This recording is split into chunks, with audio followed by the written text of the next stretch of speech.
여러분 안녕하십니까? 올해 마지막 12월 31일 뉴스A 라이브 시작합니다. 네, 먼저 뉴스의 라이브 팀이 뽑은 주요 뉴스 정리해드립니다. 이재명 더불어민주당 대표와 이낙연 전 대표가 50분간 만났지만 입장 차이만 확인하고 돌아섰습니다. 친명계가 이 전 대표를 비판하고 비명계 4인방은 탈당을 고심하는 등 격화된 당내 갈등이 분당으로 향하고 있습니다. 국민의힘 민경우 비대위원이 과거 노인 비하 발언 논란에 책임을 지고 임명 하루 만에 사퇴했습니다. 한동훈 비상대책위원장도 직접 대한노인회를 방문해 사과할 예정입니다. 한 위원장은 새해 첫 주 전국 순회와 5.18 묘지 참배 일정으로 총선 행보에 본격 시동을 겁니다. 대통령실 신년 인사회에서 윤석열 대통령과 한동훈 국민의힘 비대위원장, 이재명 민주당 대표가 만날 예정입니다. 별도의 3자 회동 계획은 없지만 김건희 여사 특검법 처리 이후 첫 대면인 만큼 무슨 말이 나올지 관심이 모아지고 있습니다.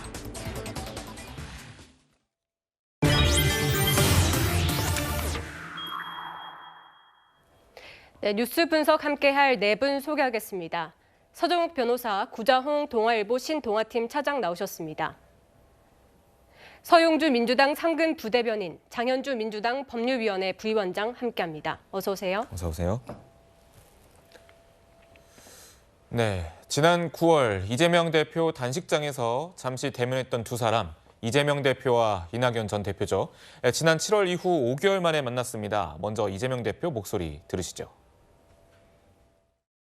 당의 부족함이 많다고 생각될 수 있고 실제로 기대치에 부족한 점이 있겠지만 당을 나가시는 것이 그 길은 아닐 것이다라는 간곡한 말씀을 드렸습니다. 네, 이재명 대표와 저 뒤에 있던 이낙연 전 대표 좀 표정 보니까 좀 표정이 많이 굳은 모습인데 구자홍 차장님, 네. 어제 덕수궁 옆에 중구의 한 식당에서 50분 동안 대화를 했다고 합니다. 어떤 얘기가 좀 오갔나요? 네.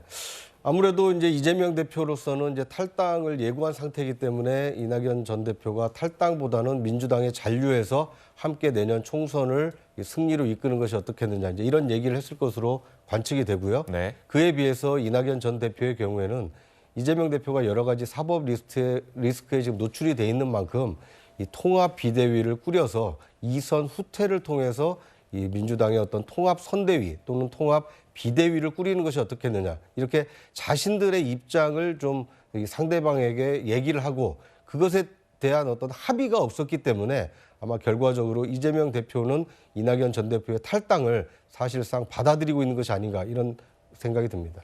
네, 이 대표의 발언을 보면요. 이 이낙연 전 대표의 두 가지 요구, 이 대표직 사퇴와 통합 비상대책이 구성이었는데 둘 다 거부하지만 그래도 탈당은 안 된다는 게 이 대표 뜻이었던 것으로 보입니다. 먼저 듣고 오시죠. 이재명 대표님께서는 당은 기존의 시스템이 있다.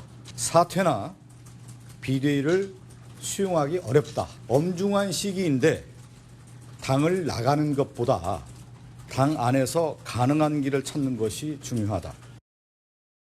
네, 부대변인님 사실 이 애초에 대표직 사퇴는 이 대표가 받아들일 수 없는 제안이었다 이런 이제 분석들이 많았는데 왜 만났을 거라고 보십니까? 일단 뭐 명분을 그동안 쭉 쌓았던 것 같은데 이낙연 전 대표 같은 경우는 이미 헤어질 결심을 한 것이죠. 네. 그러니까 못 받을 제안을 한 것이에요. 지금 현재 100여일 정도 남은 총선을 앞두고 야당의 대표에게 지금 내려와라. 그러면은 당이 혼란스러울 거 아닙니까? 그리고 통합비대위 부분에 있어서도 구체적으로 저희가 비상 상황으로 가야 될 이유가 있을까요? 이제 그런 부분에 있어서는 이낙연 전 대표는 이미 헤어질 결심을 하고 만난 것이고 네. 결국에는 그 결심을 확인하는 자리였다라는 것이에요. 그래서 좀 아쉽고 이낙연 전 대표의 결심, 탈당할 결심 부분에 있어서 그다음에 신당을 창당하는 결심에 있어서는 아주 오래전에 계획된 게 아닌가라는 좀 아쉬움이 있습니다. 그래서 저는 이제는 되돌릴 수 없는 어떤 시간이 왔고요. 이재명 대표께서도 얘기를 하셨잖아요. 아쉬운 부분이 있습니다. 이재명 대표도 어떤 당내에서 여러 가지 부족한 부분이 있다라는 걸 알고 있다 했는데 좀 뭔가 당내에서 혁신 같은 거를 지금 진행하고 있는 거를 가져갔었으면 조금 더 명분을 쌌었을 거예요. 그런데 다만 남아달라. 그게 좋지 않겠냐라는 말은 쌀 따지고 보면은 이낙연 전 대표가 어떤 구실을 찾기가 좋잖아요. 네. 예를 들면 혁신 중에도 예전에 김은경 혁신이가 얘기했던 뭐 이렇게 3인 경선에서의 결선 투표를 하겠다. 이런 작은 혁신안 자체도 지금 당내에서 되지 않고 있습니다. 네. 그러니까 그런 결과물이라도 들고 갔었으면 조금 더 이재명 대표가 명분을 얻었을 텐데 저는 이낙연 전 대표에게 여러 가지 구실을 줄 수밖에 없었던 아쉬움이 좀 또 있다라고 좀 평가가 됩니다. 그래서 저도 궁금한 게 이 대표가 지금 아무것도 내려놓지 않고 이렇게 계속 통합을 외칠 수 있을까 그 부분에 있어서 의문점이 들더라고요. 그러니까 이재명 대표는 지금 내려올 상황은 아니에요. 네. 제가 늘 말씀드리지만 167석에 있는 의원들 내에서 지금 이낙연 전 대표가 여러 가지 어떤 혁신의 과제를 던져줬을 때 안에서 동요가 있어야 됩니다. 최소한 167명 중에 한 5, 60명이라도 이낙연 전 대표의 말이 맞아. 이거는 당이 이렇게 가서는 총선에서 너무 힘들 것 같아. 라면서 동요를 했다면 이거 명분을 얻는데 당내에서 지금 소수예요.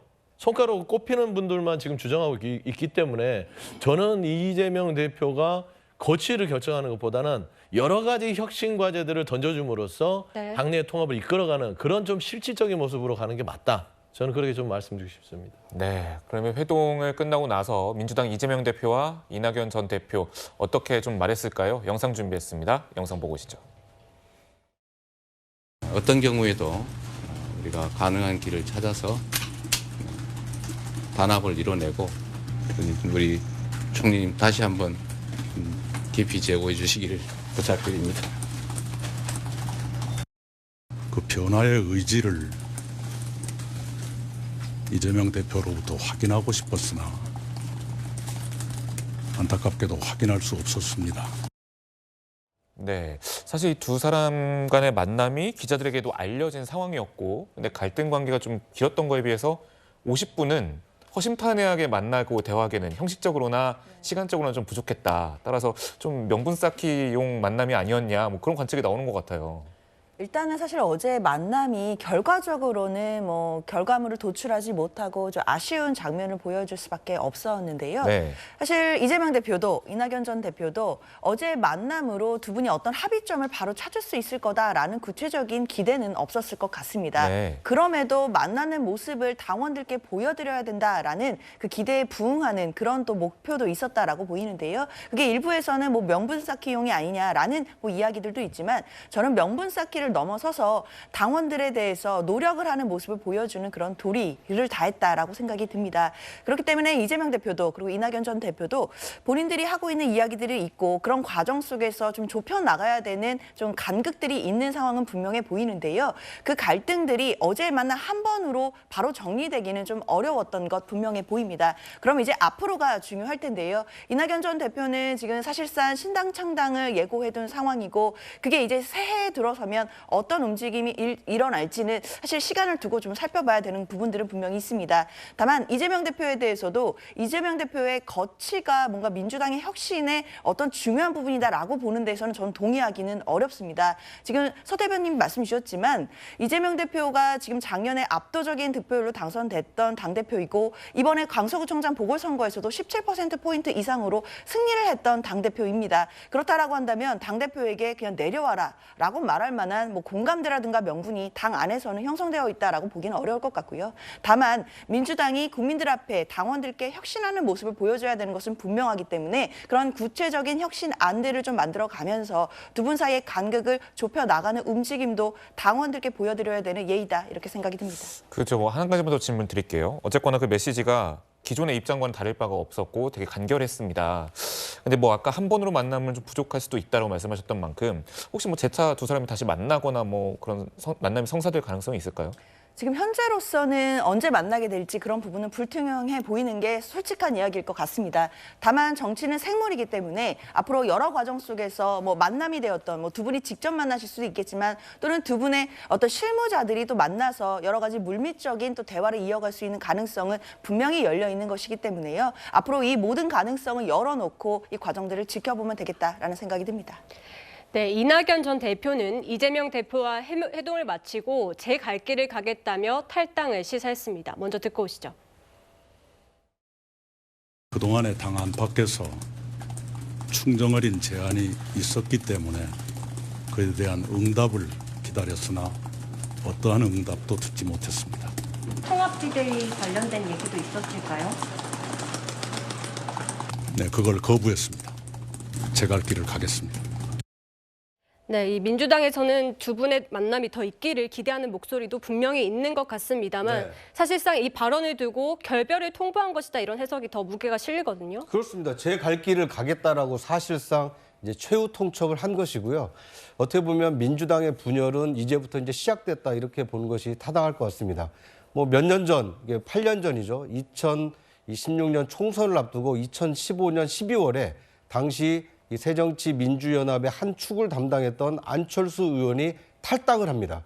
그리고 나서 두 달 뒤에 2월 초에 국민의당을 창당을 하고 민주당 소속이었던 호남 의원들 상당수가 국민의당으로 새정치민주연합을 떠나서 이 국민의당으로 합류해서 이 총선에서 제3당으로 지역구에서 28석, 총 합쳐서 38석을 얻는 이변이 일어나게 되었습니다. 지금 민주당은 비슷한 전철을 밟고 있는 것이 아닌가 하는 생각이 듭니다. 지금 크게 보면 친명 또는 친낙의 경우에는 이 친문 세력도 일부 포함이 됩니다. 이 공존을 하고 있었던 두 세력이 총선을 불과 100여일 앞두고 사실상 이 수장이라고 할 수 있는 이낙연 전 대표가 탈당을 결심을 했고 앞으로 공천 과정에서 배제되거나 부적격이라고 인정받는 현역 의원 또는 원외 인사들이 다수 나올 때 이낙연 신당으로 합류할 가능성이 크기 때문에 2016년 총선을 앞두고 민주당이 분열했던 것처럼 이번에도 민주당이 다시 한번 이 분열의 길로 들어섰다 이렇게 보는 것이 타당할 것 같습니다. 네, 그러면 지금 2016년의 국민의당처럼 이 이낙연 신당도 마찬가지로 이 호남에 기반을 둔 신당을 만들 거라고 보십니까? 결국은 이제 아무래도 이제 호남이 텃밭이 되는 거고요. 그다음에 수도권에서도 상당한 세가 있지 않을까 이렇게 보이는데 네. 저는 이재명 대표가 집착하는 이유를 모르겠어요. 왜냐하면 공천은 시스템에 따라서 룰에 따라서 이게 공정하게 이루어질 거 아닙니까? 네. 굳이 본인이 대표한 데에서 본인 마음대로 공천할 거 아니잖아요. 네. 어차피 이게 시스템에 따라 움직이는데 굳이 왜 대표직에 그렇게 집착할까? 그리고 두 번째는 이게 본인이 대표직을 수행하기도 현실적으로 어렵잖아요. 왜냐하면 이게 선거를 한 데서 재판이 멈춥니까? 우리 옛날에 개는 지주도 기차는 간다 하지만 선거는 해도 재판은 간다. 네. 이 말은 이게 재판이 중단될 수가 없어요. 그렇다면 이재명 대표는 선거 직전까지도 매주 일주일에 한 3-4번 재판으로 가야 됩니다. 전국에 지원 유세도 못하고 아무것도 못하고 재판정에 들락날락하면 민주당이 큰 마이너스만 되는 거 아닙니까? 근데 굳이 왜 두 번째 집착하는지 이해가 안 되고 네. 마지막으로 우리 장 변호사님이 당원의 압도적 다수로 됐다고 했잖아요. 근데 국민의힘 보세요. 당원의 과반수 압도적으로 된 김기현 대표도 사퇴했지 않습니까?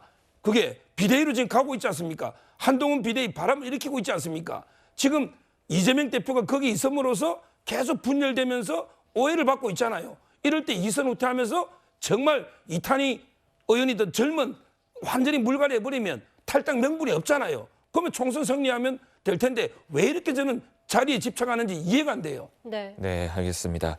이낙연 전 대표가 이제 신당 창당을 시사하면서 이제 소영조 부대변인이 항상 저희 방송에 나와서 이제 내부의 친낙계 의원들, 이낙연계 의원들 움직임이 없을 것이다라고 네, 얘기를 네. 했는데 네. 어쨌거나 이 회동 장면 자체가 약간 마지막 인사 같다는 그런 관측도 좀 있거든요. 그렇기 때문에 비명계 의원들이 원칙과 상식 의원들이 네. 다시 탈당을 좀 무게를 두는 거 아니냐 그런 관측이 나오는 거죠. 원래 원칙과 상식 의원들은요 배수진을 치고 한 거예요. 네. 그러니까 이게 이낙연 전 대표의 신당과 다르게 본인들의 어떤 입장들을 당이 받아들여주지 않으면 이낙연 전 대표의 신당으로 간다는 얘기가 아닙니다. 본인들의 정치적 거취를 민주당에서 할 수 없다라는 얘기는 했었어요. 네. 이거는 이낙연 전 대표가 별개로 먼저 주장을 했었죠. 그러니까 이제 민주당의 내용 부분들은 피할 수 없는 상황이라고 봤을 때 이재명 대표에 대해서 지금 거취를 얘기하시면서 여러 가지 논거를 대시는데 네. 말은 바로 해야 될 하나는 있습니다. 김기현 대표는 물러난 게 아니라 잘려나간 거예요. 그러니까 이거는 자진해서 사퇴했다 그건 아닌 것 같고요. 이재명 대표를 흔드는 부분에 있어서 이낙연 전 대표가 저는 이거는 흔들려고 했던 게 아니라 당에 대해서 좀 어느 정도 쓴소리를 했는데 내심 나중에 보니까 이낙연 전 대표가 미리부터 그냥 신당을 생각했구나라는 게 드러난 겁니다. 그래서 그런 명분이 없는 신당에는 지금 현재 당내에서 뭐 친낙이라고 하나요? 뭐 이낙연계라고 할 수 있는 그분들을 보통 한 3, 40명 보고 있었습니다. 근데 3, 40명 중에 10% 내외에서 지금 거의 공감대가 비슷하게 이루어지고 있어요. 그랬을 때는 누가 따라가겠습니까? 가지 않죠. 그리고 국민의당 이 부분은요. 민주당이 그런 뭐 정치공학적으로는 그렇게 생길 수는 있지만 이준석 전 대표가 만든 신당 쪽에 국민의힘 쪽이 그렇게 될 공산이 큽니다. 더. 왜냐하면 2016년도는 왜 우리가 그렇게 됐냐면 하위 20%를 컷오프 시켜버렸어요. 그러니까 아예 덜어내서 국민의당으로 갔던 것이고 그걸 지금 국민의힘이 하고 있는 겁니다. 하지만 저희는 그렇지 않기 때문에 최대한 경선 속에서 가는 방향에서 국민의당의 제2의 현실이 될 것이다. 이거는 조금은 다른 양상이다라는 설명을 좀 덧붙이고 싶습니다. 네, 뭐 친이낙연계 의원 중에서 10%만 이제 동료가 될 것 같다. 그것도 이렇게 많죠. 보시는 거죠? 그것도 많은 10%도 거다. 많죠. 예, 저는 한 서너 명 정도, 많아야 한 5명 정도, 뭐 그렇게 생각하고 있습니다. 네, 알겠습니다. 그러면 저희가 이제 이런 얘기를 하는 이유는 옛 동교동계 출신이죠. 이석현 전 국회 부의장도 탈당하면서 이낙연 신당 합류를 선언을 했기 때문인데요. 먼저 듣고 이야기 계속 나누겠습니다. 이재명 대표의 사심으로 민주당에는 도덕성과 공정이 실종이 됐습니다. 50년 친구인 이낙연의 외로운 투쟁을 제가 양심상 외면할 수가 없습니다. 이재명 대표의 독단과 전행으로 당이 이렇게 망가져 있고 여러 의원들이 참 안타깝게 생각이 됩니다. 참 좋은 의원님들이 많이 계세요. 그런데 이재명 대표 1인 정당이 된 데 대해서 개탄하면서 제가 당을 떠나는 것입니다. 네, 이석현 전 부의장, 그러니까 육선 의원이죠. 당장 1월 3일이나 4일이라고 신당 창당의 구체적인 시간표까지 제시했는데 네. 속도가 좀 날지 좀 주목이 되고 있습니다. 그러니까 이제 신당이라는 것이 뭐 하루아침에 만들어지진 않고요. 전국적으로 5개 시도당을 만든 이후에 이제 전국적으로 그 뭐 지역위원회나 당협위원회를 꾸린 다음에 이제 창당이 가능하기 때문에 그렇죠. 이제 창당에는 최소한 한 달에서 길게는 한 2달 정도 시간이 소요가 됩니다. 네. 그러다 보니까 지금부터 창당 작업에 나선다 하더라도 4월 총선까지 공천까지 하고 선거운동까지 감안한다면 이제 빠듯하기 때문에 네. 곧바로 창당 작업에 돌입할 것이다. 이제 이렇게 예고를 한 것이고요. 저는 그 서영주 부대변인이나 장현주 변호사님 말씀에 좀 동의하기가 어려운 것이 지금 민주당은 이재명 대표 1인 체제로 견고하게 지금 뭐 원팀으로 움직이고 있다. 이렇게 보기가 좀 어려운 상황입니다. 대체로 보면 강력한 어떤 뭐 극성 지지층 이른바 개딸들도 있겠습니다만 현역 의원들의 대다수의 경우에는 친명계라기보다는 친문계가 많습니다. 2020년 그 문재인 정부 집권 3년, 4년 차에 치러졌기 때문에 문재인 대통령과 가깝다는 이유로 공천을 받아서 국회의원이 된 분들이 많기 때문에 이분들이 과연 기득권을 유지하고 내년 총선에 다시 나올 것이냐. 저는 오히려 그분들은 불이익을 당할 가능성이 상당히 높고 그렇기 때문에 친명계보다는 친명 호소인으로 약간 친명으로 위장 전술을 펴고 있는 현역 의원들이 많기 때문에 앞으로 공천이 진행이 되면 될수록 친명계가 아니라는 옥석 가리기가 이루어질 가능성이 크고 만약에 낙천하거나 낙선하게 된다면 아마 이낙연 신당으로 합류할 가능성도 크기 때문에 민주당의 분열은 지금부터 시작됐다. 앞으로 그 추이를 지켜봐야 된다. 이렇게 말씀드리겠습니다. 네, 지금 문재인 정부 3총리의 행보가 주목을 받고 있는데 지난 28일 정세균 전 국무총리가 이재명 민주당 대표에게 현의 살수라는 사자성어를 얘기했습니다. 지금 비장한 각오로 벼랑 끝 움켜진 손을 놓는다라는 뜻인데 이 의미를 두고 장현주 변호사님, 이선 후퇴를 요청한 것이라는 해석도 있고 지금 통합을 강조한 거란 해석도 있습니다. 이 두 해석이 갈리고 있는데 어느 쪽에 더 맞는 의미라고 보십니까? 사실 정세균 전 총리가 말씀하신 현의 살수라는 이제 그 이야기가 굉장히 좀 해석에서는 많은 부분들이 해석이 될 수 있는 좀 어려운 이야기이긴 합니다. 이게 불교에서 나온 용어라고 하더라고요. 그러니까 벼랑 끝에서 비장한 각오로 움켜진 손을 놓는 용기를 뜻하는 이야기일 텐데요. 이것을 두고 이제 일각에서는 사실상 이재명 대표의 거취를 의미하는 것이 아니겠느냐라는 분석도 있었는데 저는 그 분석에는 크게 동의하기는 어려울 것 같습니다. 왜냐하면 정세균 전 총리가 이야기 이야기한 이 현해 살수의 결단이라는 것은 결국 지금 현재 민주당이 처한 이런 비상한 상황에서 어떻게 앞으로 나아갈지에 대한 큰 결단이 필요하다라는 의미로 해석이 되는데요. 결국 이 부분을 놓고 이재명 대표의 거취가 본질적인 것처럼 주장하시는 분들도 당의 일부에 있는 것은 분명합니다.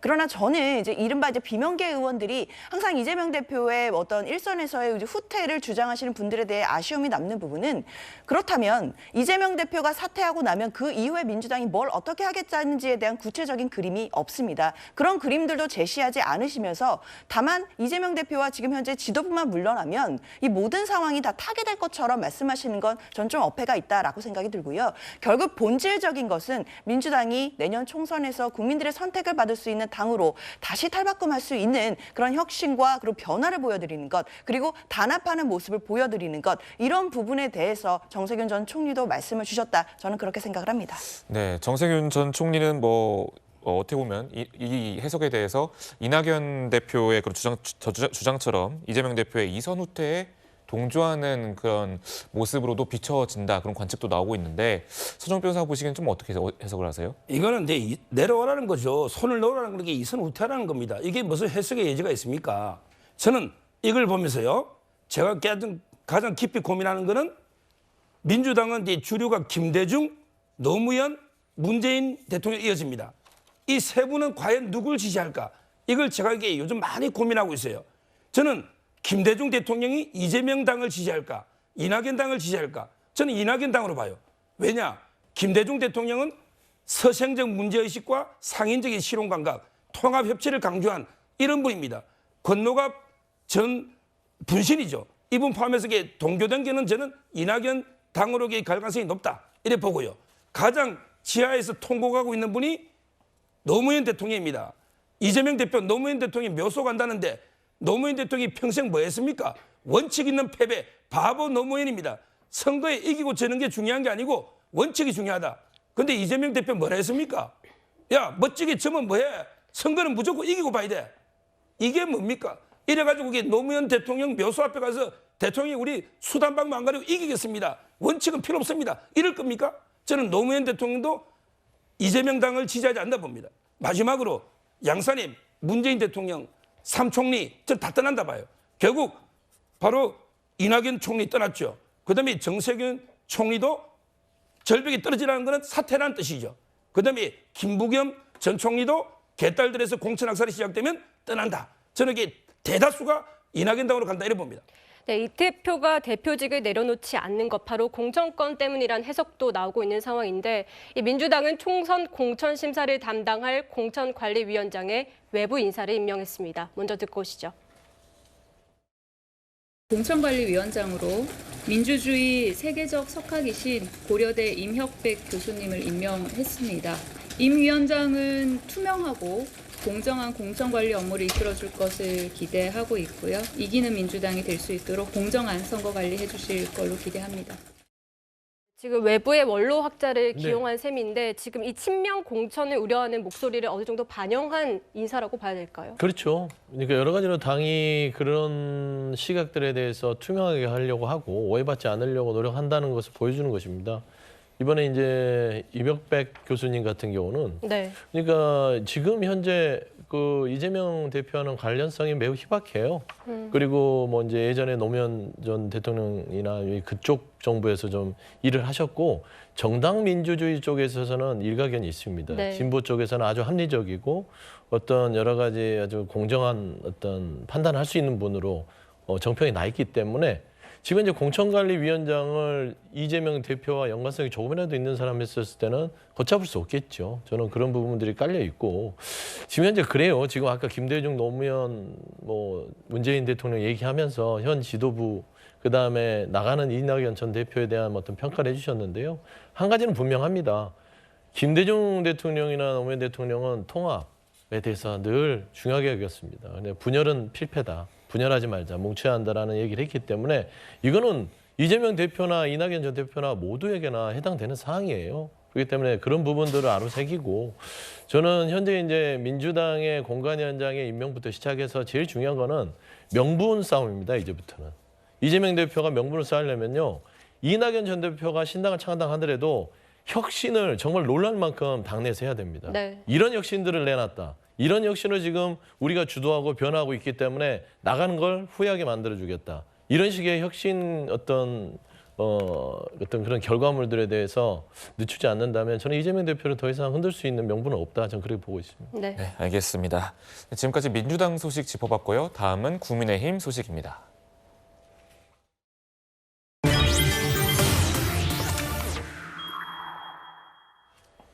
한동훈 비대위가 출범하자마자 삐걱거리는 모습입니다. 민경우 비대위원이 노인 폄하 발언에 이어 욕설 논란에 휩싸였는데요. 먼저 들어보시죠. 인간과 인간은 토론을 통해서 잘 안 됩니다. 그러니까 지금 가장 최대의 비극은 노인네들이 너무 오래 산다는 겁니다. 빨리빨리 돌아가셔야. 죄송합니다. 새로운 세대가 올라와서 아까는 좀 극단적인 표현을 쓰지만 자연스럽게 그 선배들을 밀어내야 된다. 다양성을 존중한다는 얘기를 좋은 것으로 생각하잖아요. 이태원 참사 그 유가족들이 막무가내로 잖아요. 전장현 이것도 막무가내로 이지 않습니까? 이것도 다양성이라고 인정해야 되냐 말이에요.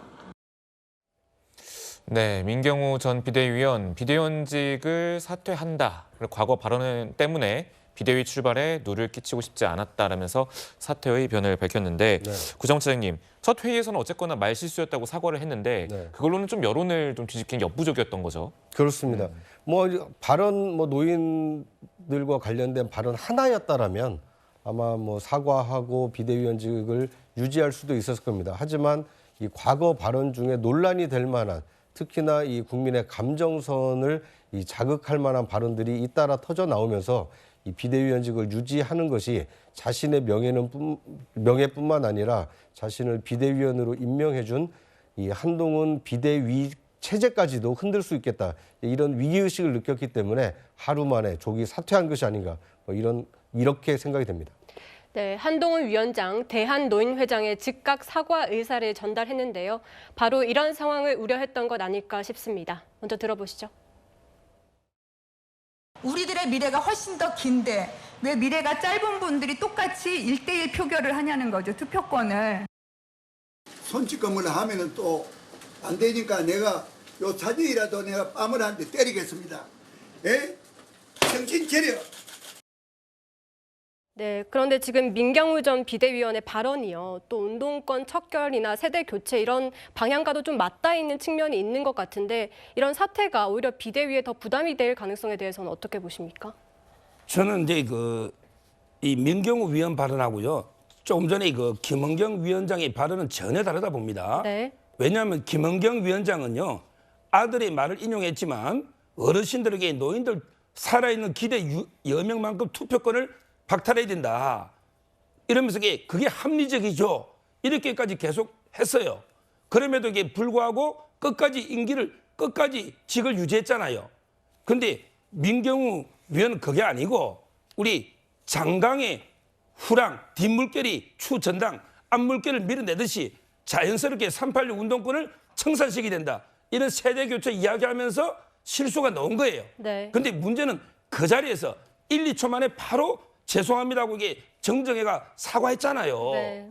저희도 지금 생방송 하지만 패널이 실수할 수 있어요. 근데 그 순간 바로 사과하면 좀 참작이 되지 않습니까? 그 이후에도 몇 번 사과했고 한동훈 장관도 사과했잖아요.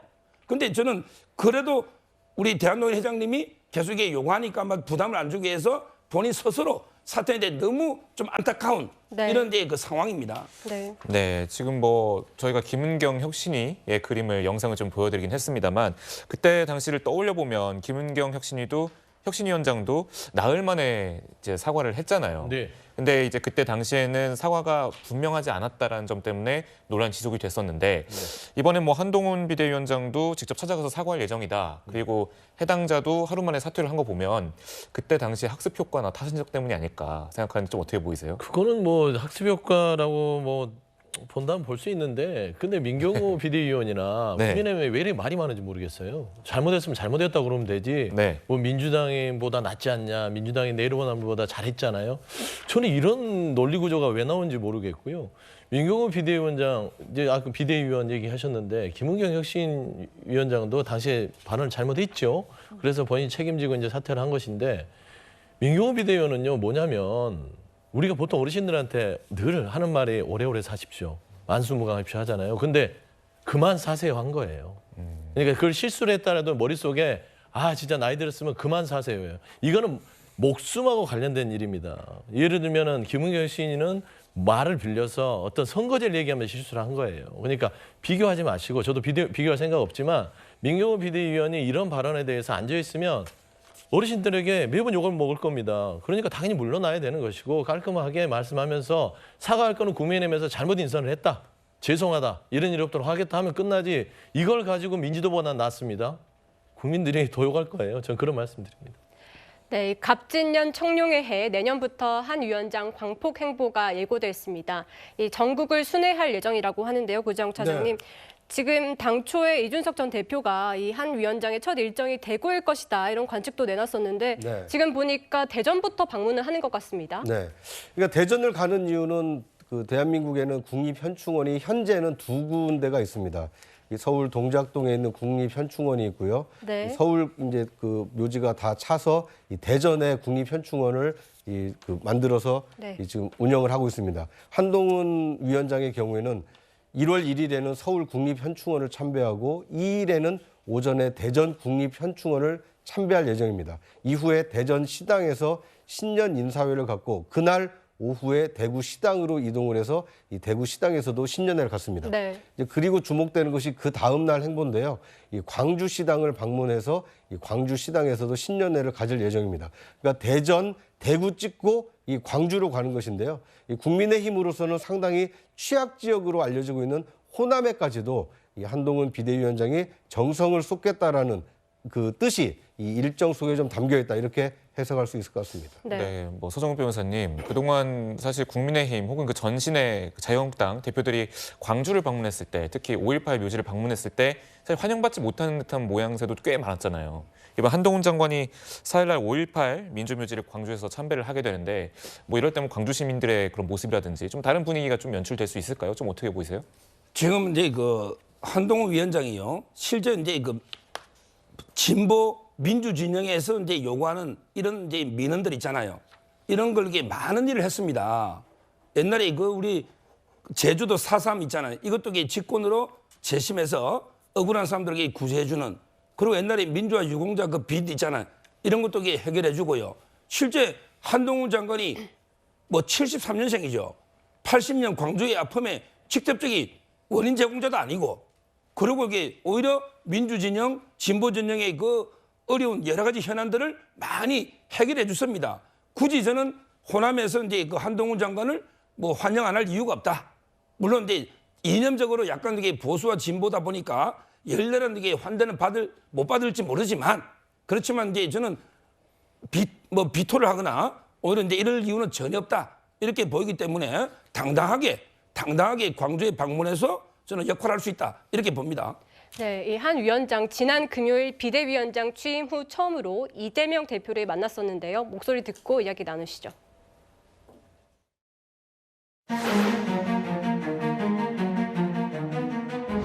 우리는 소수당이고 상대는 똘똘 뭉쳐 있습니다. 똘똘 뭉쳐서 총선용 악법을 통과시키는 것에도 부끄러움을 느끼지 못하고 있습니다. 집권 여당의 대표는 야당 비난에 열을 올리고 있습니다. 협치 그런 건 아예 마인드에 없는 것 같습니다.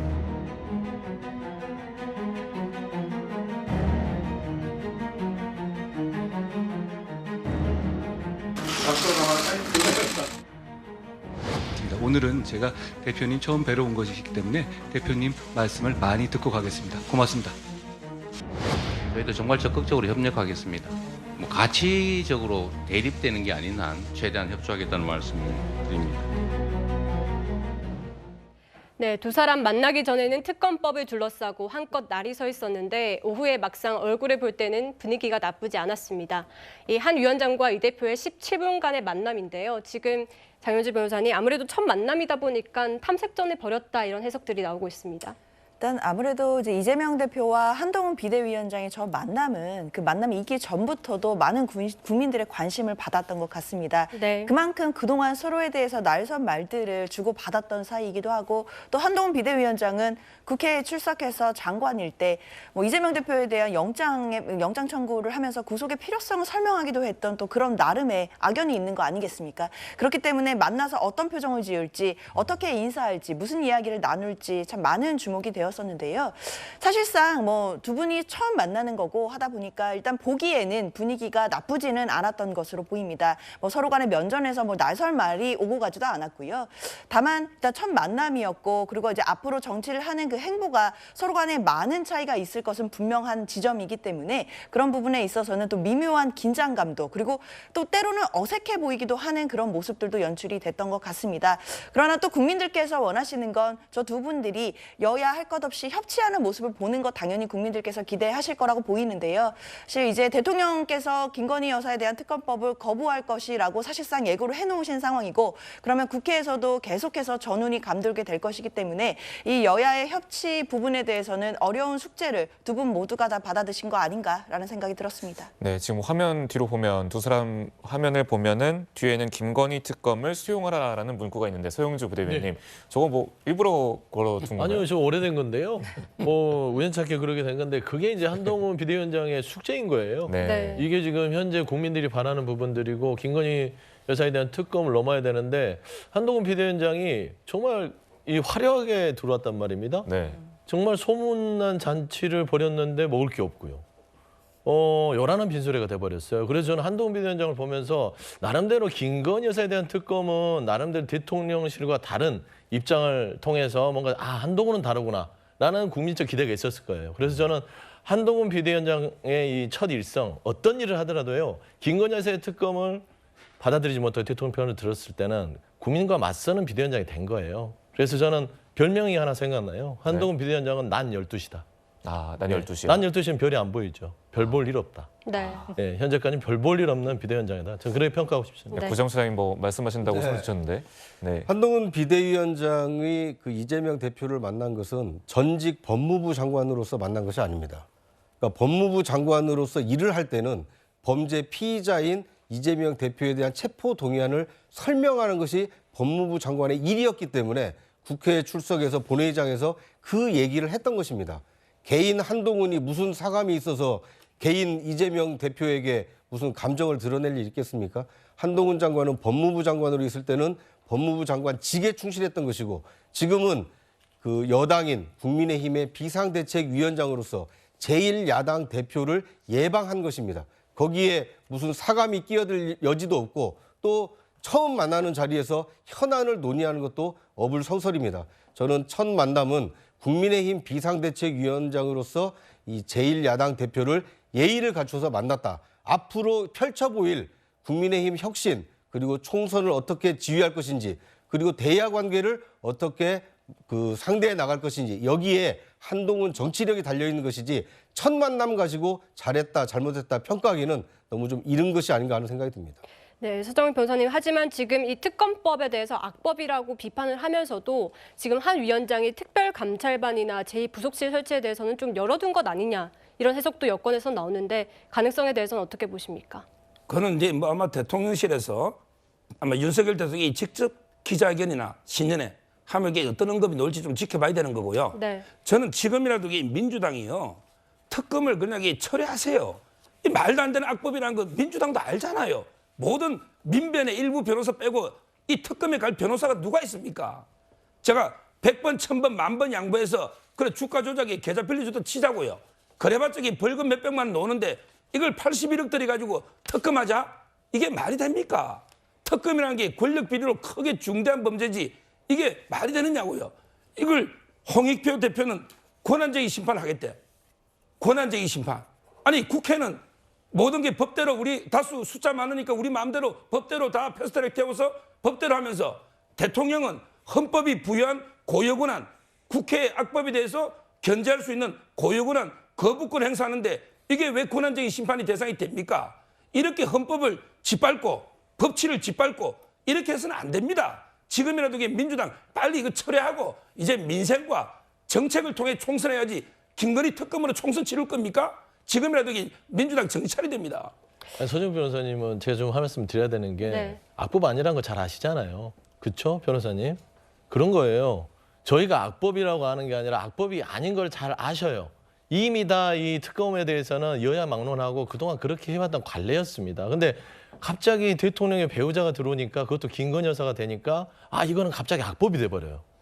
그냥 늘 했던 게 왜 김건희 여사 앞에 되면 악법이 되죠? 그다음에 주가 조작 뭐 계좌 빌려줬는데 돈 100만 원밖에 안 되는 그런 사건이라고요? 그런 사건 일반인들은요 검찰 불려가서 탈탈 털려서 기소됩니다. 그게 공정과 상식이죠. 그다음에 말씀드리면 검찰이 그럼 김건희 여사에 대해서 기소를 하든 불기소를 하든 무혐의를 내려야 되는데 권력자의 배우자는 이유만으로 1년을 넘게 아무것도 안 했어요. 그러니까 특검을 발의했잖아요. 그리고 국민들의 대다수가 70% 이상이 특검법 거부하지 마세요 하고 있어요. 그럼 국민들이 바람 좀 해주세요. 그게 힘들어요? 저는 그런 말씀 좀 드리고 싶습니다. 네, 그런데 지금 이 여권에서 주장하는 악법이라는 이유가 지금 야권에서 추천하는 인사들로 이 특검과 특검보를 구성해야 된다라는 부분인데 그 부분에 대해서는 어떻게 보십니까? 그게 드루킹 뭐 특검도 있었죠. 김경수 지사가 관련돼서 나왔고 최순실 특검도 있었고 고 이해람 중사 특검도 있었습니다. 그때 다 이해충돌이 있는 교섭단체는 다 배제돼서 했어요. 그건 특검법은 그동안 관례적으로 입법부에서 해왔고 여야 막론하고 다 했던 것입니다. 그다음에 사건에 대한 대국민 보고도요. 다 그런 특검에서 했던 것입니다. 그리고 특히나 한동훈 장관은 최순실 특검에서 그 두 가지를 다 활용해서 특검을 운영했어요. 네. 그런데 왜 김건희 여사 앞에 서면 그게 악법이 되지요? 심지어 시기를 얘기합니다. 이게 정치적이다. 지난 3월에 이거 갖고 논의를 하자고 그랬는데 국민의힘에서 아예 안 해버렸단 말입니다. 그러면 미리 해서 이게 정치적으로 선거에 이용될 것 같으면 그때 받아서 쳐낼 건 쳐내고 협의할 건 협의해서 그러면 정말 김건희 여사의 부분들이 무혐의가 있다면 그 부분에 대해서 빨리 밝히고 털었으면 민주당이 역풍을 줬을 거 아닙니까? 근데 그걸 안 해놓고 와서 질질 끌고 12월에 이게 정치적 목적이다 하면서 되래? 못 받겠다. 아니 국민들이 바보가 아닙니다. 왜 국민들의 많은 분들이 특검법을 하자고 하겠어요? 이런 부분에 있어서는 더 이상 대통령의 배우자라고 편드는 거 한동훈 비대위원장이 난 12시 되면 안 됩니다. 밤낮을 가리지 않는 합리적인 미래 세대의 권력자로서 아니면 미래 세대의 유망받는 정치인으로서 첫 저 발걸음이 어떤 김건희 여사 방탄 비대위원장이 돼서 되겠습니까? 불행한 일이다 좀 그런 말씀드립니다. 네, 지금 대통령실에서는 즉각 거부권을 행사할 것이다 이렇게까지 예고를 한 상황인데 민주당은 만약에 이것이 다시 돌아오면 바로 다시 상정을 하실 겁니까? 고민해봐야지요. 이 정도 되면 국민하고 맞서는 정부, 대통령, 그다음에 한동훈 비대위원장 이렇게 되기 때문에 국민에게 누구 하나는 편이 돼줘야 될 거 아닙니까? 그럼 이런 부분에 있어서는 맞불 작전이다. 저는 그렇게 좀 말씀드리고 싶습니다. 네, 선생님. 저는 민주당이 저렇게 김건희 여사 특검법을 통과시키는 열의와 정성으로 민생과 관련된 입법을 열심히 추진했으면 어땠을까 하는 좀 안타까운 생각이 듭니다. 지금 국회에는 2만 6천 건의 법안이 제출이 됐고 그 가운데 만여 건이 처리가 되고 지금 16,000건은 계류 중인 상태입니다. 상임위에서도 논의가 되지 않고 본회의에 상정조차 되지 않고 있습니다. 그 수많은 법은 우리 국민들의 생활과 직결되어 있는 민생 입법이 상당수 있습니다. 지금 원내 제1당이 어디입니까? 민주당 아닙니까? 민주당이 앞장서서 그 법안의 처리를 촉구를 하고 여당을 견인을 했다라면 아마 총선에서 민주당을 기대하는 국민이 많이 있었을지도 모릅니다. 그런데 2020년 21대 총선이 끝나고 180석 가까운 거대 의석을 가졌을 때 민주당이 추진했던 게 무엇입니까? 국민이 원하는 민생 입법이었습니까? 아니면 자신들이 원하는 이른바 검경 수사권 조정을 위한 그 관련 법이었습니까? 그 결과가 3구 대선이었습니다.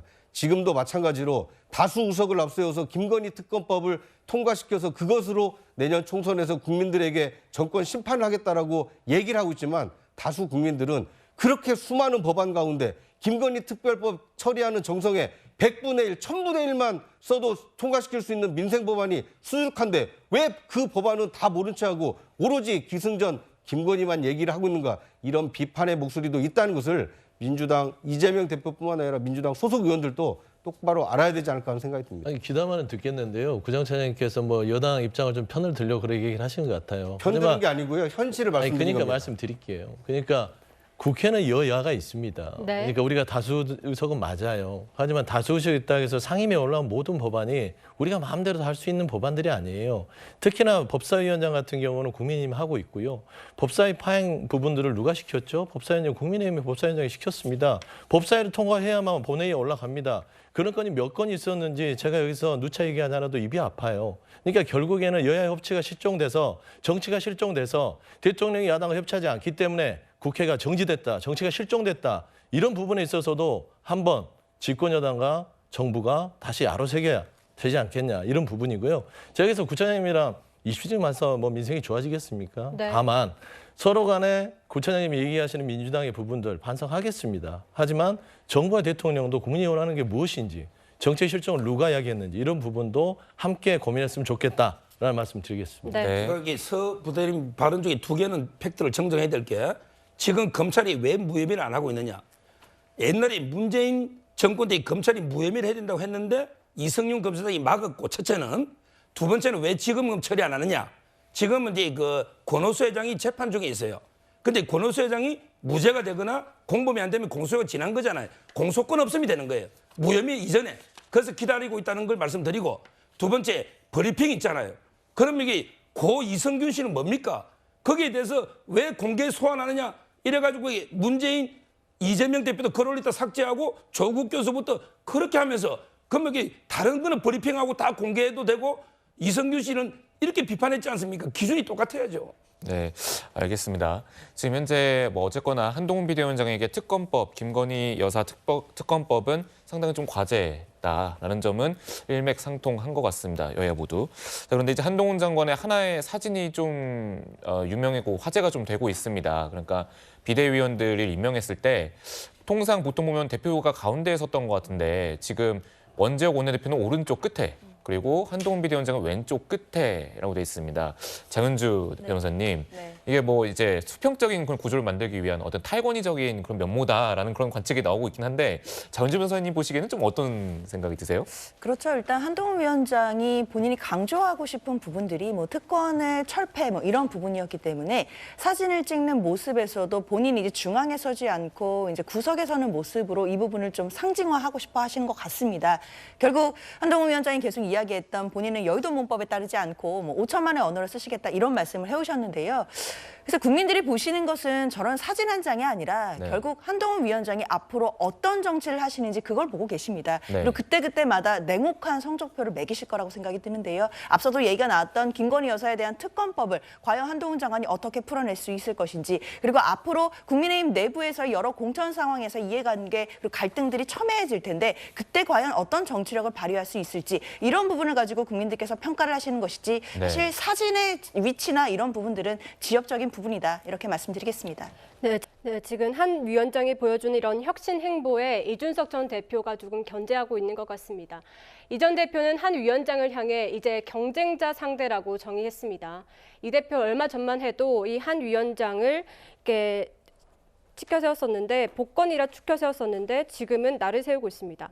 이 한 위원장이 삼국지 정치하지 말자. 제갈량은 결국 졌다라고 하면서 계파 정치를 약간 비판하는 그런 얘기를 했는데 이 전 대표가 바로 난 제갈량의 삶을 동경한다라고 얘기하면서 약간 한동훈 대 이준석의 구도를 만들고 싶은 그런 모습 아니냐는 해석도 나옵니다. 네. 어떻게 보면 이제 한동훈 장관과 이준석 그 전 대표의 그 정치적 행로는 이제 좀 평행선을 달릴 수밖에 없습니다. 같은 뿌리에서 나왔다고는 하지만 이준석 전 대표는 탈당을 했고 마이웨이를 선언을 하고 신당 창단을 추진하고 있기 때문에 이제 이준석의 길을 개척을 해야 하는 이 과제가 남겨져 있습니다. 그에 비해서 이 한동훈 비대위원장의 경우에는 이준석 전 대표가 재임했던 당이 지금 상당히 위기에 처해 있기 때문에 재건을 해야 되는 것이 지금 급선무가 되고 있습니다. 그 재건의 성공 여부는 이 100여일 뒤에 치러지는 총선에서 국민의힘이 어떤 성적을 거두느냐 이것이 한동훈 개인의 정치적 미래뿐만 아니라 국민의힘의 존폐 그리고 윤석열 정부의 임기 하반기 국정운영 동력까지도 연결이 되어 있습니다. 그러다 보니까 한동훈 장관으로서는 국민의힘의 재건을 통해서 총선 승리를 일궈야 하고 이 마이웨이를 선택한 이준석 전 대표의 경우에는 자신의 어떤 정치적 입지를 강화하기 위해서 다수 의석을 확보해야 되기 때문에 정치적 뿌리가 같다 보니 한동훈과 이준석의 어떤 경쟁 구도는 이 총선이 가까워질수록 더 치열해질 수밖에 없다. 이런 예상이 됩니다. 네, 지금 현재 한동훈 비대위원장 그리고 이준석 전 대표, 이준석 대표가 1대1 구도를 만드는 건 어떻게 보면 지금 현재 신당에 대한 여론이 상대적으로 아직까지는 좀 미풍이다. 그러니까 강풍이 아니라 좀 미풍에 그치고 있다는 지적 때문인 것 같은데 제가 여론조사를 좀 보면요. 지금 이준석 신당 지지율이 지지한다보다 지지하지 않는다가 66.5%로 이제 월등하게 좀 높습니다. 서정욱 변호사님. 지금 현재 어떻게 보면 한동훈 비대위원장이 보수 진영으로서 봤을 때 뉴스에서 언급되는 부분이라든지 어떤 지지자들에 대한 관심이라든지 이런 게 볼 때 좀 너무 한동훈 비대위원장의 존재감이 많기 때문에 이런 식으로라도 1대1로 좀 끌고 가려는 그런 모습이 이준석 전 대표한테 있는 것 같아요. 저는 제일 황당한 게 그 이준석 대표가요. 한동훈 장관과 이제 경쟁자 상대다. 아니 새우가 고래 보고 이게 경쟁자라면 이게 새우하고 고래가 경쟁자입니까? 새우 제가 보기 한동훈 위원장은 고래입니다. 110살까지 집권당의 대표예요. 비대위원장. 이준석 대표 탈당해서 지금 이게 현역 배지 하나 없는 이런 당도 창당 안 된 이런 상태입니다. 이게 어떻게 경쟁자가 될 수 있습니까? 말이 안 되는 주장이고 그다음에 삼국지 이야기를 하는데 본인이 이게 제갈량이 어디 어른들 보고 쌍욕하고 방송에서 막말하는 거 봤습니까? 제갈량은요 품격 있고 예의 바르고 전략적으로 뛰어나고 훌륭한 정치가고요. 이준석 대표 본인이 여포입니다. 여포가 아버지를 3번 바꿨죠. 그런데 이준석 대표 정치적 아버지를 몇 번 바꿨어요. 처음에 박근혜 대통령 때문에 보름달로 입문했다가 검은달로 지는 그때 박근혜 대통령 성기다가 배신 등에 탄핵 때 칼 꽂았잖아요. 그다음에 유승민 대표 아버지 친구 성기다가 지금 유승민 대표 결별했잖아요. 그다음에 김종인, 홍준표 지금 이게 부모를 몇 번 바꿨습니까? 본인이 5선 간호, 6선 간호, 7선 간호인데 뭘 이게 제갈량 운운하는 이게 저는 황당하다. 본인은 여포입니다. 네, 알겠습니다. 어쨌거나 지금 이준석 신당의 허은하 의원 그리고 유승민 전 의원이 참여할지까지 좀 고심 중이다 이런 보도가 나오는 가운데 좀 어떻게 파급력이 성장할지 좀 지켜보도록 하겠습니다.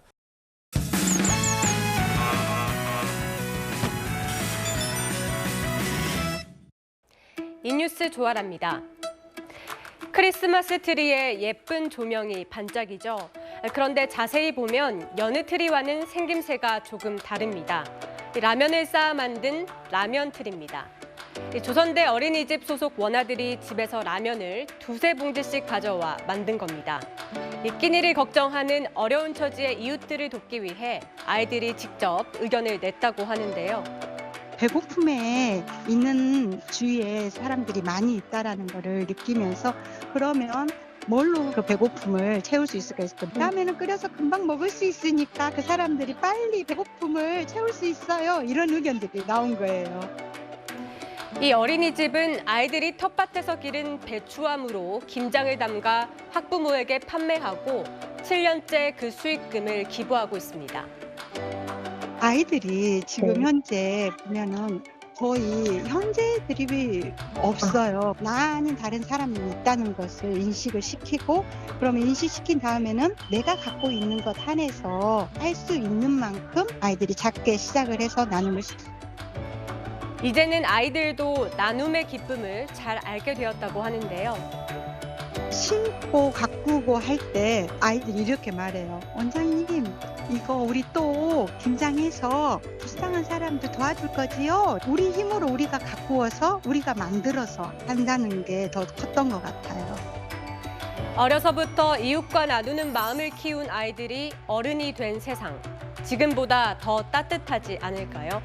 지금까지 이 뉴스 조아랍니다.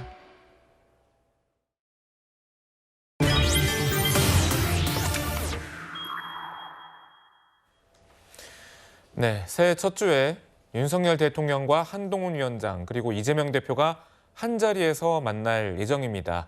한동훈 위원장 같은 경우는 공식 석상에서 대통령 장관이 아닌 대통령 비대위원장 신분으로 처음 대면하게 되는데 구장훈 차장님, 이 김건희 여사 특검법 처리 이후에 첫 3자 대면입니다. 네. 좀 어쨌거나 길게 얘기할 가능성은 좀 적다곤 하지만 어떤 모습들이 연출될 걸로 보이십니까? 네. 글쎄요, 좀 뭐 이채로운 모습이지 않을까 하는 생각이 듭니다. 왜냐하면 윤석열 대통령과 한동훈 장관의 경우에는 이 사실상 대통령과 법무부 장관으로서 원팀으로 함께 일을 해왔습니다. 그러니까 뭐 그걸 비유를 하자면 수직적 그 어떤 그 관계라고 볼 수가 있었는데요. 그런데 국민의힘 비상대책위원장을 맡음으로써 윤석열 대통령과 한동훈 장관은 이 과거의 어떤 공적 관계와는 좀 질적으로 좀 달라진 측면이 있습니다. 왜냐하면 대통령은 행정부의 수반이고 국가 원수로서 이 대한민국을 대표를 하고는 있습니다만 정치의 영역에서는 여당 대표라는 한동훈 장관의 정치적 위상이 상당히 높아졌습니다. 아마 윤석열 대통령이 과거 뭐 반부패 부장으로 함께 일했던 인연 또는 이 법무부 장관으로 일했던 인연 이런 것을 떠나서 깍듯하게 여당 대표로서 집권 여당 대표로서 한동훈 장관을 한동훈 비대위원장을 맞이할 가능성이 크다고 봅니다. 지금은 한동훈의 시간입니다. 윤석열 대통령의 시간은 총선 이후에 임기 하반기가 시작될 때 본격적으로 윤석열 정부의 개혁을 얼마든지 드라이브를 걸 수가 있습니다. 지금은 윤석열 정부가 임기 후반기 힘있게 국정 운영을 끌어갈 수 있는 힘을 또는 의석을 확보하느냐 그렇지 않느냐 하는 때이기 때문에 오히려 윤석열 대통령은 뒤로 빠지고 한동훈 장관을 오히려 앞세우는 그런 모습을 연출할 수도 있다. 뭐 이렇게 예상이 됩니다. 네, 사실 그동안 이 대표나 이 비대위원장이 임명되면 대통령을 예방하는 모습을 보였었는데 지금까지 그런 행보는 보이지 않거든요. 네. 이 부분도 조금 차별화하려는 행보라고 봐야 될까요? 그렇습니다. 지금은 여당과 대통령실 또는 그 행정부가 함께 움직인다라는 것보다는 지금 총선이 100여일 불과 이 100여일밖에 남지 않았기 때문에 한동훈 비대위원장이 당을 빨리 추스려서 새로운 모습으로 일신을 하고 그리고 새로운 사람을 영입을 해서 총선 공천을 잘해서 다수 국민의 그 민심을 돌아서게 하는 것이 더 중요한 때지 오히려 원팀 원보이스를 강조할 때는 아니다. 뭐 이런 정무적 판단이 있기 때문에 과거 관례적으로 있었던 어떤 상견례라든지 이런 면담 이런 것은 좀 자제하고 있는 것이 아닌가 싶고요. 뭐 필요하다면 언제든지 이태원 관저나 아니면 그 초청을 해서 만날 수 있는 가능성은 열려 있다고 봅니다. 네, 이재명 대표가 올해 1월 신년 인사회 때는 불참했었는데요. 서영주 부대변인님 이번에는 참석하겠다라고 밝혔습니다. 좀 이유가 좀 뭘까요? 아니 그 올해는 그 일정이 있었어요. 예, 문재인 대통령 아마 양산 일정이 있어서 아마 그랬던 것 같고 이번에는 일정이 없어서 받기로 했고 거기에 대한 또 답변도 보냈고 또 초청장도 대표실 이번에 왔더라고요. 그래서 그런 부분에서 답신하면서 좀 원활하게 좀 일정이 잡힌 부분이 있어서 뭐 당연히 가는 것이죠. 일정이 특별한 게 없으면. 근데 이제 저는 이제 한동훈 비대위원장 얘기를 하면서 참 재밌는 게 모양이 그렇지 않습니까? 대통령도 검사 출신, 집권여당 대표도 검사 출신. 네. 이 두 분이 또 옛날에 검찰 시절에는 한 몸이었어요. 그러니까 이런 얘기까지 나왔어요. 제대로 보면 검찰 시절에 윤석열 대통령은 한동훈 장관 없으면 일을 못한다. 한동훈 검사가 특검 때도 다 일을 봐줬어요. 그러니까 지금도 위기에서 뒷수습해 주는 건 또 한동훈 비대위원장입니다. 그러니까 결국에는 저는 한동훈 이 비대위원장의 역할 자체가 윤석열 대통령에게는 늘 써왔던 하나의 뭐 믿을 만한 어떤 자기의 가신이라고 생각할 수는 있지만 참 대한민국을 봐서는 불행한 일이에요. 이러면 이 선거 자체를 이재명 당대표와 야당 대표와 윤석열 현 정부의 대통령과의 구도에서 윤석열 대통령이 인기가 없어요. 숨겨야 돼요. 보수 쪽에서는 윤석열 대통령 앞세우면 이거 이번 총선에서 어렵겠는데 그 작전으로 윤석열 대통령을 꽁꽁 숨겨놓고 좀 인기가 좋은 한동훈 장관을 꺼내서 한동훈 대 이재명 이 구도를 지금 가려는 그런 작전이란 말입니다. 근데 이 또한 또 참 안타까운 게 이 한동훈 비대위원장이 윤석열 대통령과 이격이 된다면 그게 빛을 발하겠는데 한 몸이잖아요. 그래서 굳이 파격적으로 안 만나러 가도 돼요. 네. 한 몸인데 뭘로 만나러 갑니까? 매번 통화하고 매일 연락하고 매일 소통하는데. 그래서 저는 그런 의미에서는 이번 신년 인사에는 어떤 기계적인 만남이기 때문에 뭐 어떤 큰 얘기는 없겠지만 저는 모양새가 별로 좋지 않다. 대통령도 검사, 당대표도 검사인 시절은 80년대 군부 독재 시절밖에 없었다라는 말로 대신하고 싶습니다. 네, 지금 초대장이 왔으니까 가는 거다라고 말씀해 주셨는데 네. 그럼에도 불구하고 이 짧은 만남이지만 이 대표가 뼈 있는 발언을 던질 가능성은 아예 없을까요? 신년 인사회 때 굳이 뭐 뼈 있는 말을 하겠습니까? 그리고 이재명 대표 스타일도요. 그렇게 어떤 많은 사람들이 모여 있는 정례적인 자리에서 굳이 네. 그렇게 날 세우지 않습니다. 네. 그래서 그런 부분에 있어서는 기대 안 하셔도 될 것 같고요. 뭐 따로 이제 향후에 기자 브리핑이나 백브리핑에서는 얘기할 수 있지 않겠냐 좀 그런 생각을 갖습니다. 네. 지금 이제 발언 중에 윤석열 대통령이 검사 시절에 한동훈 없이는 일 못했다. 이거는 팩트 체크해봐야 됩니다. 제가 알기로 이렇게 근무지가 겹치는 게 많지 않아요. 근무지가 다른데 어떻게 한동훈 없이는 일을 못합니까 검사를. 이거는 추측성 발언이지 팩트 체크를 근무지로 해봐라는 말씀 드리고. 아니, 그런 얘기들이 있다. 그런 예, 얘기입니다. 그러니까. 네. 그걸 보호를 위해서. 네. 그다음에 두 번째 뭐 이게 대통령도 검사, 그다음에 비대위원장도 검사 이야기 하시는데 그럼 이게 문재인 대통령 때 보자고요. 대통령도 운동권, 그렇죠? 그다음에 비서실장도 운동권, 그다음에 송영길 대표도 운동권. 전부 이게 운동권은 다 괜찮고 검사는 안 됩니까? 그 말씀을 드릴게요. 네. 그거는 직업이 아닙니다. 알겠습니다. 지금 현재 윤석열 대통령이 최상목 경제부총리 겸 기재부 장관, 그리고 야당의 반대가 심했던 김홍일 방송통신위원장을 포함한 5명의 장관급 후보자 임명안을 제거했습니다. 장현주 변호사님, 네. 또 청문보고서 채택이 없이 임명이 됐는데 이번에 몇 번째인가요? 이번에 저도 찾아보니까 24명째더라고요. 네. 그러니까 청문보고서 채택 없이 임명한 장관급 인사가 24명인 것인데요. 저도 한 20명 정도까지는 셌었던 것 같은데 그 네. 이후에는 하도 많아져서 세는 걸 놓치다가 이번에 보니까 24명까지 왔더라고요. 네. 사실 문재인 정부 때는 5년간 34명을 청문보고서 채택 없이 임명한 바가 있었습니다. 그때도 사실 당시에 야당이었던 국민의힘에서 상당히 큰 비판을 했었던 거 제가 기억을 합니다. 그런데 윤석열 대통령은 지금 집권하신 지 지금 1년 한 7개월 정도 되셨거든요. 그런데 벌써 24명이다라고 한다면 전 정부보다 그 속도가 굉장히 빠른 것 알 수 있습니다. 아마 임기가 끝날 때쯤 되면 이 숫자는 훨씬 더 많아질 것으로 예상이 되는데요. 사실 국민들께서 보시기에는 이럴 거면 국회에서 청문회를 뭐하러 하나라는 목소리 나올 수 있을 것 같습니다. 청문보고서 채택 없이도 임명할 수 있는 것은 대통령의 권한인 것 분명합니다. 다만 그 권한이 국민들 보시기에 합당하게 또 그렇게 행사가 돼야지 그 권한을 제대로 행사하는 것이라고 할 텐데요. 항상 이렇게 국회에 청문보고서 채택 없이 임명하는 모습들을 대통령실에서 보여주는 것도 대통령에게는 굉장히 큰 부담이 될 거다 이런 생각이 듭니다. 네, 일각에서는 이 민주당이 김건희 여사 특검법에 맞불을 놓은 것이다 이런 얘기도 나오고 있는데 사실 윤 대통령도 이 김건희 특검법에 거부권을 행사하겠다는 이런 입장들이 대통령실에서 나오고 있지만 네. 아무래도 가족 방탄 프레임이 있다 보니까 부담이 될 수밖에 없거든요. 그래서 대통령실도 지금 분위기 반전 카드를 고심하고 있다 이런 얘기들도 나오는데 구자웅 차장님께서 제안하고 싶은 카드가 있습니다. 네. 아니 뭐 제안까지는 그렇고요. 지금 윤석열 대통령은 대통령으로서 지금 할 일을 하고 있는 겁니다. 네. 대통령으로 취임해서 지금 1년 반이 넘었기 때문에 집권 2기를 조용히 준비를 하고 있는 겁니다.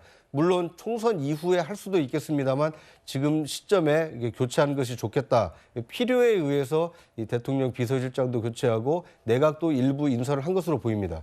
인사청문 보고서와 관련해서 말씀을 드리자면 물론 윤석열 정부에서 이 청문보고서 채택 없이 임명된 장관의 수가 많은 것은 사실입니다. 그런데 그 이유를 따져보면 여소야대 상황이 그 이유인 것도 분명한 사실입니다.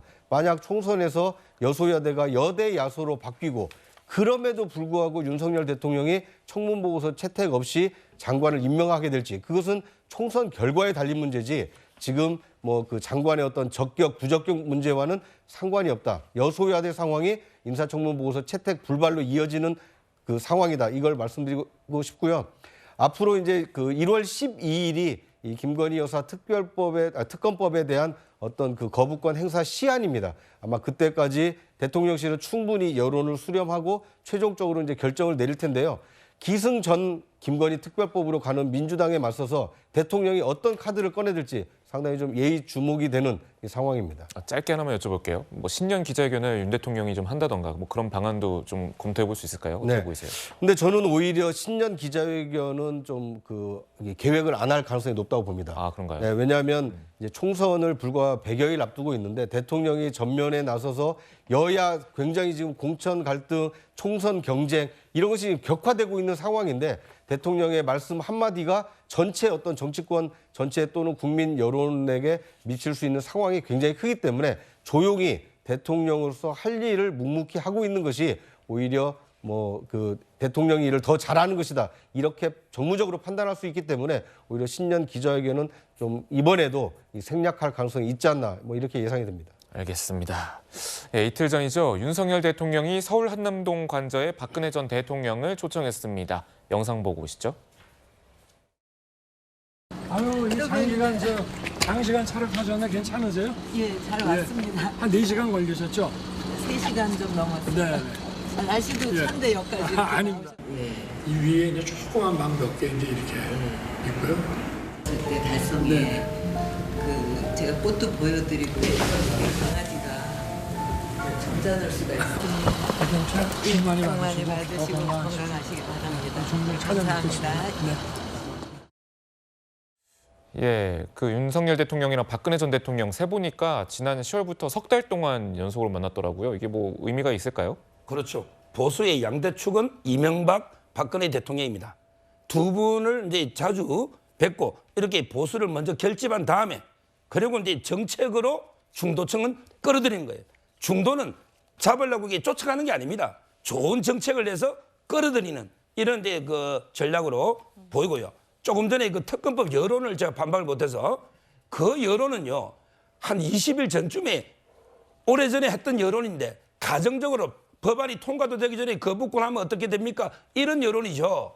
지금 이게 법안이 통과되고 문제점을 국민들이 알고 이제 와서 한번 다시 여론조사해 보면 여론도 움직일 수 있다는 걸 말씀드립니다. 20일이 아니라요. 지난주 갤럽에서도 나왔던 걸로 알고 있습니다. 거의 비슷하게 국민들 여론이 높습니다. 특검법 거부 행사하지 말라는 거. 다시 한번 말씀드리겠습니다. 네, 윤 대통령 내년 전국 구상에 고심을 하고 있을 텐데 이런 가운데 김정은 위원장이 어제 당 중앙위 전원회의에서 이런 말을 했습니다. 지금 남북 관계가 적대적 교정국 관계로 완전 고착됐다고 하면서 대한민국이란 칭호를 썼습니다. 대한민국과 통일은 성사될 수 없다라고 규정을 해버렸어요, 구정차장님. 네. 지금 새해에도 남북 관계는 찬바람이 불 것이다 이런 예측들이 나오고 있습니다. 네. 지금 가장 우려되는 상황 중에 하나입니다. 왜냐하면 지금 유럽에서는 러시아와 우크라이나 전쟁이 계속되고 있고 중동에서는 지금 이스라엘과 그 하마스의 지금 전쟁이 지속되고 있습니다. 이 아시아에서는 지금 한반도를 비롯해서 이 중국과 대만 해협, 이 대만 문제가 상당히 위험한 상황으로 치닫고 있습니다. 문제는 2024년은 우리나라는 총선이 있고 미국에서는 대선이 있습니다. 전 세계 42개국에서 이 선거가 치러집니다. 민주주의의 어떤 절차를 통해서 새로운 리더십이 형성이 되는 과정입니다. 그런데 북한의 경우에는 저런 민주적 절차 없이 김정은 일가의 독재 체제가 지금 계속되고 있습니다. 마음만 먹으면 어떤 일이든지 벌일 수가 있습니다. 북한 주민들이 그걸 제지를 못합니다. 그런 상황에서 그 1인자의 저런 그 엄포성 발언이 나왔다는 점에서 이 안보 당국 또는 이 국방 당국에서는 이 경계심을 늦춰서는 안 되겠다는 생각이 듭니다. 네, 알겠습니다. 자, 다음으로 제가 이번 주 꼭 챙겨봐야 할 뉴스를 직접 소개해드리겠습니다.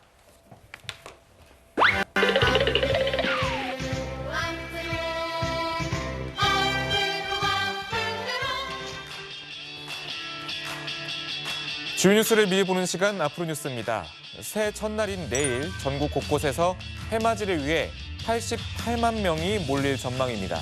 경찰에 따르면 강릉 경포대에 20만 명, 울산 간절곶엔 13만 명 등이 몰리고 서울 한복판, 남산과 아차산, 한해공원에도 각각 10,000명씩 참석할 전망입니다. 경찰은 기동대와 특공대 등을 배치해 각종 사고와 범죄 예방에 나설 계획입니다. 화요일엔 아시안컵에 도전하는 축구 국가대표팀이 아랍에미레이트 아부다비에 입성합니다.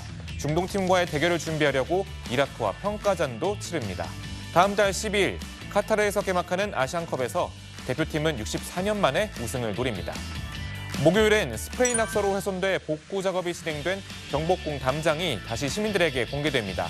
이날 문화재청은 훼손 행위에 대한 조치 내용과 재발 방지 대책을 함께 공개할 방침입니다. 같은 날 밤하늘에선 새해 첫 유성우를 관측할 수 있습니다.